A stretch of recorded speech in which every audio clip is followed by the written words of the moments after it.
Well, hey guys, welcome back to the channel. In this video, I'm going to share my thoughts on what to look for and how to choose a good whittling knife. So join with me and let's get started.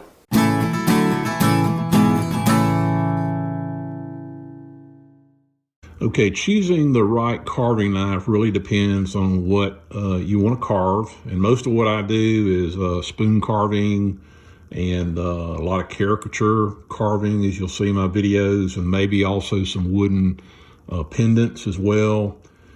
I'll probably do another video dedicated to the spoon carving because sometimes it is easier to use other carving tools, especially to cut out the bowl area, you know, of the scoop or the spoon. So maybe we'll do that in a separate video. But if you want to whittle around the campfire, you want to do simple, smaller projects, you know, a whittling knife like you're seeing over here on this side, these work just fine. You'll be amazed, you know, what you can carve with just one knife too. Okay, knives have, you know, different purposes. In this pile over here, these are some of my favorite knives. The Benchmade knife right here is my daily carry knife, and I really enjoy this knife. Use it for a lot of different things. You all can see I've got probably tons of these little pocket knives. I've got some hunting knives. I've got a Mora bushcraft knife. Really enjoy this, very high quality knife. And then of course just a regular utility knife that comes with changeable you know, razor blades. So all these, you know, I would classify these knives as utility type knives. So yes, you can carve projects with these knives. A lot of people do because they like the portability of, you know, of having a pocket knife. But these knives over here, in my opinion, are far superior to doing the type of whittling that I'm talking about. Let's look at the blade profile of a knife, and this is just a picture that I drew on PowerPoint, but it's a cross section of the profile of a blade. The one on the left here is your typical factory profile blade, and you can see the blade comes down and there's kind of a steep bevel right here at the end. That's what typically you get in these knives over here. That's a utility style knife. So what can you do with these knives? A lot of different things. That's why we carry them. You know, cut rope, cut open cardboard boxes. Maybe sometimes we use it as a flathead screwdriver, but you didn't hear me say that, okay? But anyway, we use these knives for a lot of things that probably we wouldn't want to use for just carving wood.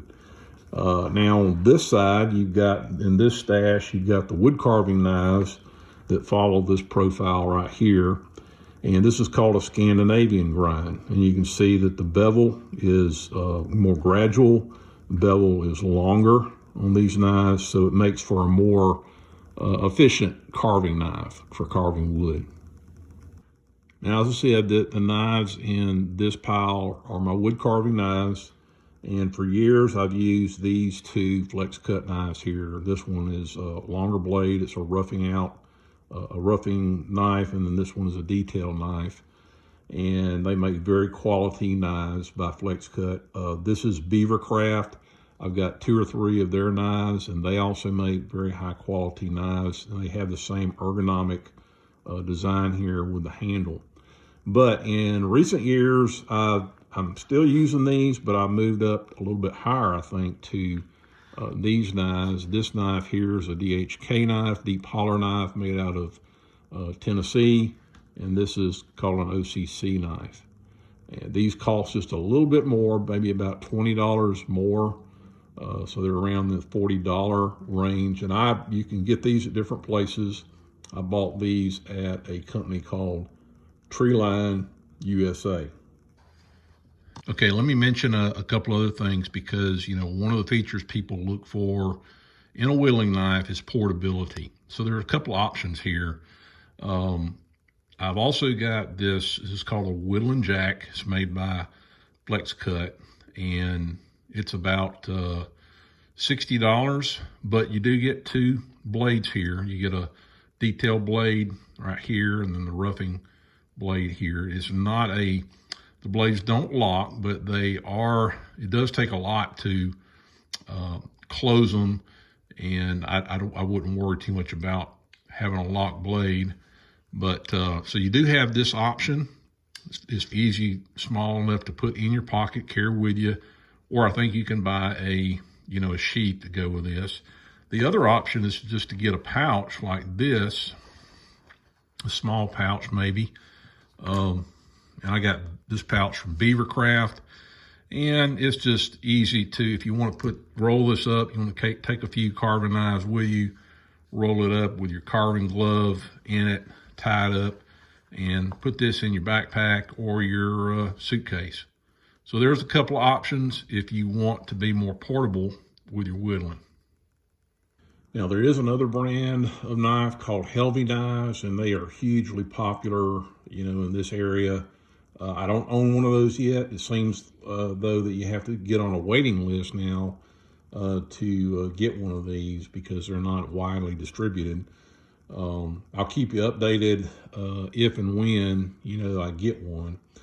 As for the blade length on these, this blade right here, this is a roughing whittling knife, and it's about 1 3/4 inches, and then the rest of these are, I want to say these up here like 1.5 inches. This might be a little bit shorter. So I would say 1.5 inches to 1 3/4 inches is kind of an ideal blade length for carving the smaller basswood blocks, or maybe a stick around the campfire, or a dowel from the hardware store. I guess my first piece of advice would be to make sure that you keep these knives, these carving knives, dedicated to wood carving. So don't use these to cut rope or cut boxes or as a screwdriver. Okay, make sure you just dedicate these knives here to wood carving, because you run the risk of nicking a blade. Well, it's got that Scandinavian profile, and you can dull it quicker. So the thing that I do love about the carving knives with that Scandinavian grind on them, when you put them on the strop here, you can feel that bevel, and you can get a much more consistent strop on your knife. Whereas with these knives, you have to have some kind of a jig, or perhaps just kind of wing it to make sure you get that correct blade profile. But this is very easy. You can find that bevel, and then you can consistently stay on that bevel as you strop your knife. I very rarely put my carving knives on a sharpening stone. These things come from the manufacturer, Razor Sharp, and I just use a stropping belt most of the time to keep these razor sharp, and I don't use them for anything else but wood carving. Okay, I'll make a final recommendation here in a minute, but if you aren't limited to a certain budget, you probably want to do what I did, and you want to try a few of these knives out and see what you like. Just see what works for you. And that's probably the most important piece of advice I can give you, is there is no one fits all knife out there, a perfect knife for everybody. So try them out. This way you can see how they fit your hands. You can compare how well they carve. Some of us have big hands, some have small. So again, there may not be a universal knife that fits everyone's needs. Keep in mind that for caricature carving, the wood of choice is basswood, which is generally very easy to carve. If you get into spoon carving, you'll probably be carving a hardwood with a dense grain. All woods have different characteristics, as you'll learn over time. Getting used to a carving knife takes time.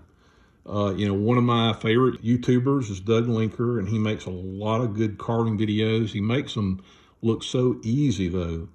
But I did learn from watching Doug that, he is a carpenter, so he works a lot with his hands. His hands are strong, and, they're conditioned with time for this type of work. So if you're not if you don't use your hands a lot, you've got to build your hands up. You've got to get conditioned and build some strength up in your hands. So don't give up right away if you find this difficult. Give it time, practice and practice and practice. As a final recommendation, if money is not a huge issue for you, I would recommend you looking at these two knives here, the deep holler knives or the OCC tool knives. These would be the knives that I would recommend maybe even starting out with. As I said before, these both are about $40 each. These others are somewhere around $20. And you maybe get on a waiting list to get a Helvy knife, in the future. When I first started using the DHK knife, I could tell a remarkable difference in how much easier it was to carve with this knife right here, okay? Now, I haven't used the Helvy, so I can't really compare it to the Helvy, but this knife does very well, and so does this one. So it's my thought process, well, why not get, a little bit better knife and try to have a more pleasant experience with your carving, okay? Maybe do that from the get-go. And then maybe also, if you get the money and the time, buy some of these other knives here and use them, try them out. They also become a backup knife if you need them. For me, an extra $20 or so for a knife is not a huge sacrifice. I'm sitting here in my shop right now looking around my shop at the power tools that have cost me hundreds, I'm ashamed to say it, hundreds of dollars for some of these tools. Now, I realize that not everyone has a budget for a lot of tools, and I totally get that. But that's what's so great, about traditional wood carving. The investment in the tools and the wood is not really that high at all. You also don't need a large, dedicated, workshop. You can work in a very small space. Whittling is portable. You can take these knives with you anywhere you want and whittle anytime.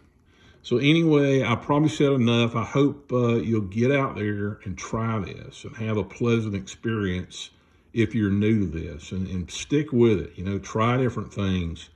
Try different tools if you can. Let your hands get stronger and built up to using a knife. But hey, thanks for watching, and please comment if you have any questions or if you'd like to share any advice for new carvers. Thank you, and God bless.